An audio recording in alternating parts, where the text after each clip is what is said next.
What up? I'm Josh Paulison, and welcome to Your Story Now. We've been talking about reverse engineering stories, and our final question here, right now, is why do I dislike this thing? Now, it might seem like an odd question. Does it really matter why I dislike this thing? All that matters is, why is it good? Why is it bad? What makes it professional? What makes it unprofessional? No, your likes and dislikes are valid. That's how you generally will target a target market. And if you enjoy a particular story and you want to make a story that you particularly enjoy, I recommend looking at this strongly. So why do I like/dislike this thing?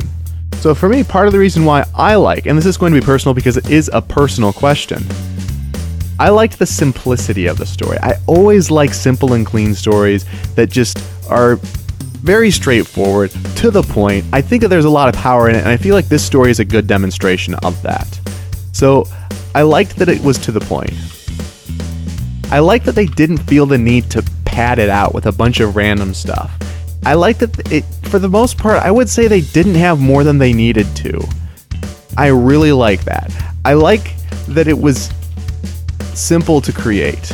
I'm not saying there wasn't a lot of brainstorming and thought put into it. My point is that it's something that is attainable, and I hope that people who watch that video think I could make that. Not as a knock against the creators, but because we can have more amazing stories and people can do a lot more than they realize with the equipment that they have.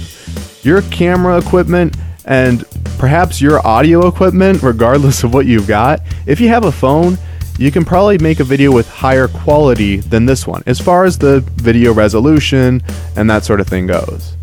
Obviously, developing the script can be tricky. So why do I dislike this thing? This helps you zone in on what sort of things you want from your stories, what sort of things you don't want from your stories. And I want to point out, if you like or dislike the power of words, study that. Because if you don't consider why, it's going to be hard to make things that you like and avoid making things that you dislike. You need to know why you like what you like and why you dislike what you dislike. So this can be a great way to help you figure out how to make stories that you like. So for example, I might lean towards making simple stories. I might lean towards making straightforward stories, to the point. I might lean towards making stories that are simple to create. There's nothing wrong with these as goals, or with desires, or with likes. So look at why you like or dislike the things that you do, the works that you do, the stories that you do, because that is a great way to move into creating stories that you love.